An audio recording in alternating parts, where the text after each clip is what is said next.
राहुल गांधी की भारत जोड़ो यात्रा चल रही है, लगातार चल ही रही है और अभी तक इस यात्रा को रोकने के लिए कई सारी धमकियां भी दी गई, लेकिन इसके बावजूद भी ये यात्रा चल रही है। सबसे अच्छी बात यह है।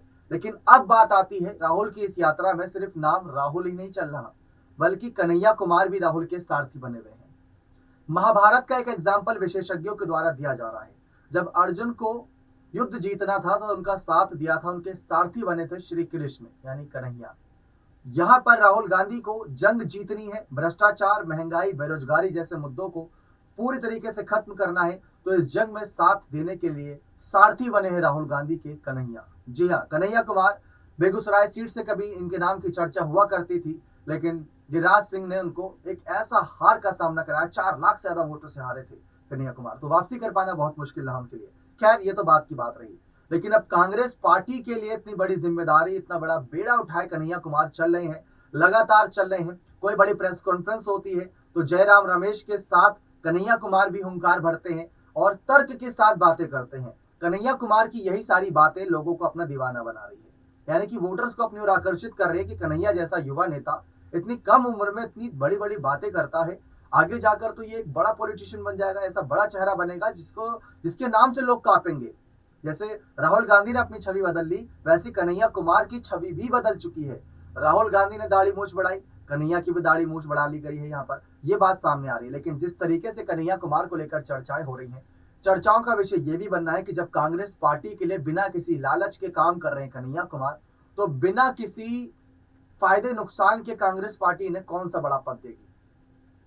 अब एक ऐसे बड़े पद की इनकी लेकर चर्चा शुरू हुई है जो हमारे लिए भी चौंका देने वाला है कि सचमुच इतना बड़ा पद दिया जाएगा और इतनी कम उम्र में। अगर ये होता है तो ये अपने आप में एक बड़ा इतिहास होगा। इसके लिए हमने खास रिपोर्ट तैयार करी, लेकिन आपको पहले एक और जानकारी दे दें कि राहुल की इस यात्रा में कन्हैया कुमार को भी अच्छी खासी चर्चा का विषय होने का मौका मिला। कन्हैया कुमार की बात गुजरात चुनाव में बहुत आ रही थी। गुजरात में वहां जिग्नेश मेवानी के लिए कुछ जनसभाएं करने के लिए कन्हैया कुमार भारत जोड़ो यात्रा से थोड़ा विश्राम लेकर गए थे, लेकिन फायदा ज्यादा नजर नहीं आया।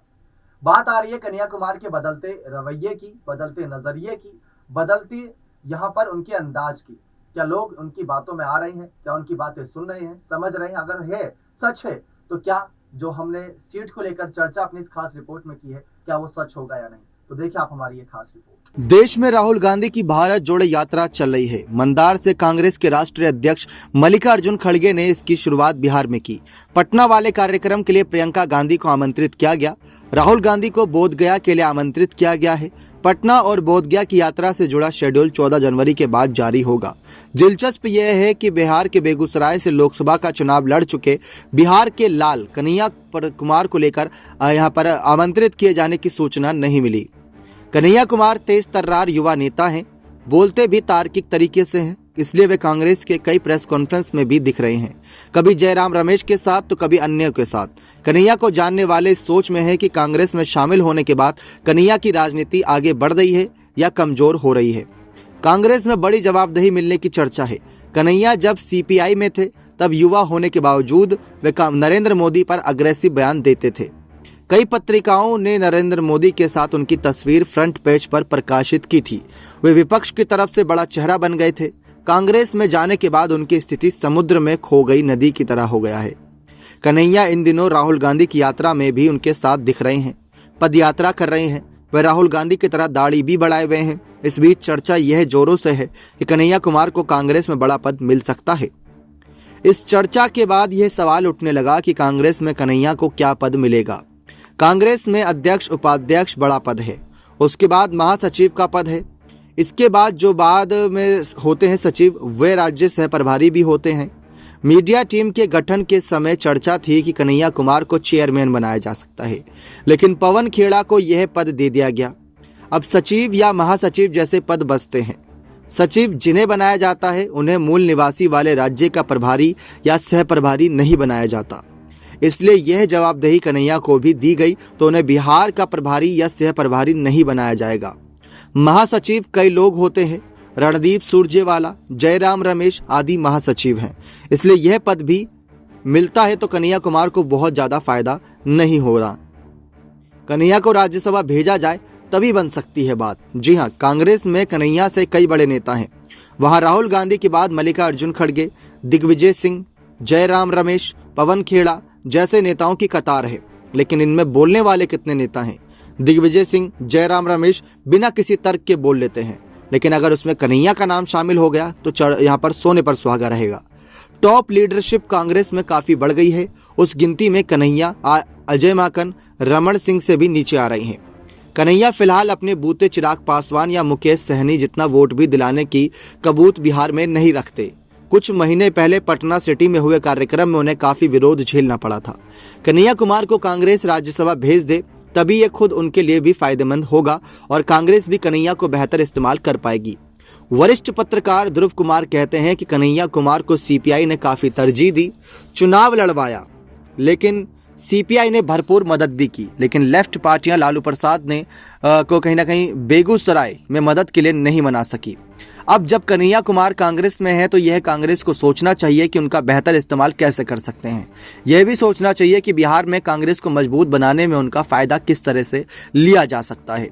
देखना चाहिए कि कांग्रेस के नए प्रदेश अध्यक्ष अखिलेश यादव सिंह बिहार में तेजस्वी यादव, चिराग पासवान, मुकेश सहनी आदि नेताओं के पैरेलल कन्हैया को कैसे सामने ला सकते हैं। ध्रुव कुमार कहते हैं कि कन्हैया बोलते अच्छा है, इसलिए उसी लिहाज से उनका इस्तेमाल कांग्रेस को करना चाहिए।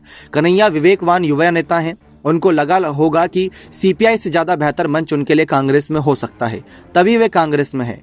वे युवा कांग्रेस को तेज गति से आगे बढ़ाने की योग्यता रखते हैं।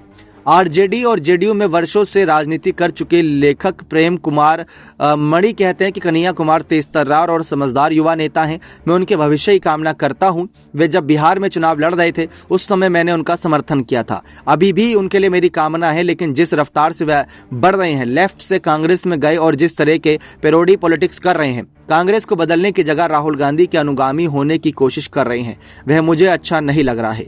मणि कहते हैं कि कांग्रेस से मुझे अभी उम्मीद है और लेकिन मुझे महसूस नहीं होता कि कन्हैया कुमार जैसे लोग कांग्रेस को बदलना चाह रहे हैं, बल्कि कन्हैया जैसे एक लोग कांग्रेस की संस्कृति को और मजबूत करना चाहते हैं, उसका हिसाब बन रहे हैं। यह दुर्भाग्यपूर्ण है। इससे ना कन्हैया कुमार का भविष्य बनता है और ना कांग्रेस का। देखा आप सभी ने, कन्हैया कुमार को लेकर चर्चाएं शुरू है राज्यसभा तक के सफर की। तो ये अपने आप में बहुत बड़ा एक पद है। लेकिन बात आती है राहुल गांधी की विचार की कि राहुल गांधी लोकसभा चुनाव के लिए अपने आप को पीएम फेस तो बना लिए हैं। ये बात साफ है कि जितने दिन भी अभी तक उन्होंने यात्रा करी, अपने आप को पीएम फेस उन्होंने बना लिया है, इस बात में कोई भी दोहराए नहीं।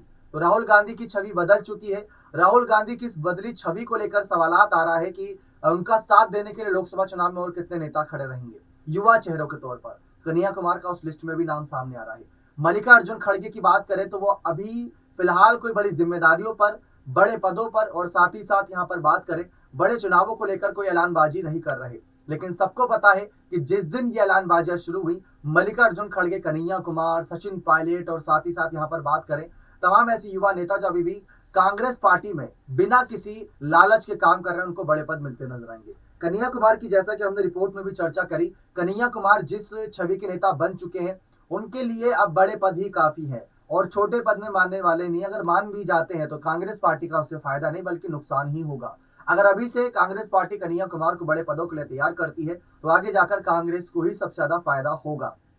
लेकिन एक बात तो तय है कि जिस तरीके से एक सवाल हमने अपनी रिपोर्ट में खड़ा किया कि क्या कन्हैया कुमार का भारत जोड़ो यात्रा में समर्थन करने से उनका मनोबल बढ़ रहा है, क्या उनका विश्वास बढ़ रहा है या उनका विश्वास घट रहा है या उनकी तरक्की घट रही है।